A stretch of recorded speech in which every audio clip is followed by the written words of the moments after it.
یہ سمجھتے ہیں کہ ہم مسجد اقصی کے لیے، القدس الشریف کے لیے ہم اپنی جانوں کے نذرانے کو پیش کرتے رہیں گے۔ ان کی ماں نے ان کو یہ کہہ کر پیدا کیا اور پالا اور پوسا کہ مسجد اقصی اور بیت المقدس کی بازیابی تک میرے بیٹے تجھے لڑنا ہے۔ میرے عزیز دوستوں اور بزرگوں، ہم ان فلسطینیوں کو ہرگز نہ بھولیں، ان کے لیے کثرت سے دعا کریں، اور اللہ کی ذات بہت بڑی ہے۔ اللہ اس زمین و آسمان کا خالق ہے، یاد رکھو۔ اللہ ہی آسمانوں سے بارش پیدا کرنے والا ہے، اللہ ہی دنیا کا نظام چلانے والا ہے، اللہ ہی نے سورج کو بنایا، اللہ ہی نے چاند کو بنایا، اللہ ہی نے ہم کو رزق پہنچایا ہے، اللہ ہی نے ہم کو پیدا کیا ہے خون کے دتڑے سے۔ انشاءاللہ تعالی اللہ ان مظلوموں کی مدد کرے گا، اور مجھے یقین ہے کہ ہم اور آپ اپنی زندگی میں ان فلسطینیوں کی کامیابی کو دیکھیں گے۔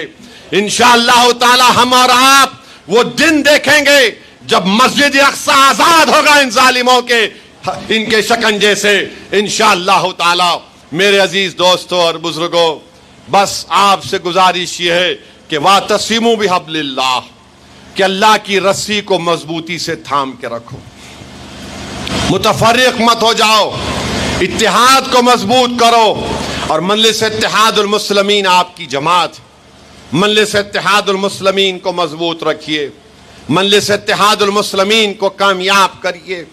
آپ دیکھیے جینور میں اتنا بڑا فساد ہوا، جینور میں اتنا بڑا فساد ہوا، جب فساد ہو رہا تھا تو مجھے فون آیا وہاں سے کہ اسد صاحب ایک بہت بڑا ماب آیا ہے اور دکانوں پر، مسجدوں پر حملہ کر رہا ہے۔ میں نے فوراً یہاں پر ڈی جی پی سے بات کیا، یہاں کے وزیر اعلیٰ کے آفس میں بات کیا، پھر مجھے دوپہر میں 1-2 گھنٹے کے بعد کہا گیا کہ اسد صاحب ایک مدرسے اور اسکول کے چھوٹے بچے پھنسے ہوئے ہیں، وہاں پر ماب گھیر لیا اسکول کو۔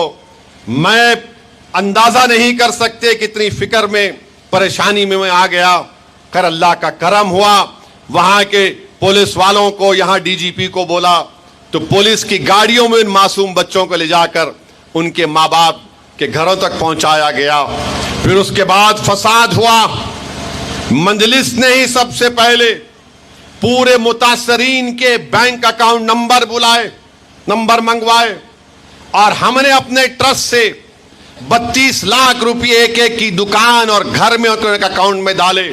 جس کے گاڑی کا نقصان ہوا، جس کی موٹر سائیکل کا نقصان ہوا، نقصان تو کم سے کم 16 سے 20 کروڑ کا ہوا، 16 سے 20 کروڑ کا نقصان ہوا۔ مگر مجلس جو کر سکتی تھی مجلس نے کیا۔ اگر کوئی صاحب استطاعت ہے تو ضرور ان جینور کے ان متاثرین کی مدد کریں۔ پھر ہم نے 10 لاکھ کی لاگت سے وہاں پر کٹ بنائے، کھانے کے کٹ بنائے، اس کو اٹھا کر رکھا۔ میں خود جانا چاہتا تھا مگر حضرت پولیس نے کہا کہ دولے بھائی نہیں آ سکتے، تو میں نے کہا کوئی بات نہیں۔ ہم نے عادل آباد کے نذیر کو کہا، ہمارے صدر کو، کہ جاؤ تم جا کر وہ 1000 کھانے کے کٹ جینور کے ہمارے غریب عوام میں بانٹو۔ ان تمام نے ہم کو دعائیں دیں۔ ارے مجلس کو گالی دینے والوں، تم یہ بھی نہیں کر سکتے۔ مجھے کوئی شکایت نہیں ہے، مجھے معلوم کہ اللہ جس سے کام لینا چاہتا اس سے اللہ کام لیتا ہے۔ جس کے دل میں طلب ہے اللہ انہی کو ہی موقع دیتا ہے خدمت کرنے کا۔ جو بے چین اور بے قرار رہتے ہیں مظلوموں کی تکلیف کو دیکھ کر، جو جینور کے مسلمانوں کی تکلیف کو اپنے سینوں میں جنہوں نے محسوس کیا، اللہ نے ان کو ہی موقع دیا خدمت کرنے کا۔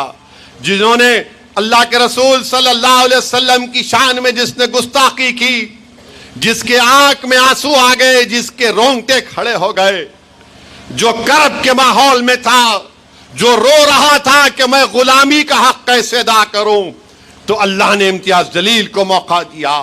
سرزمین حیدرآباد پر جب وہ دیوانہ آ کر دارالسلام میں مجھ سے کہا کہ اسد الدین تم جانتے ہو تم میری زندگی کو، مگر میں رسول اللہ صلی اللہ علیہ وسلم کے در کا غلاموں کا غلام ہوں، میں آقا سے غداری نہیں کر سکتا۔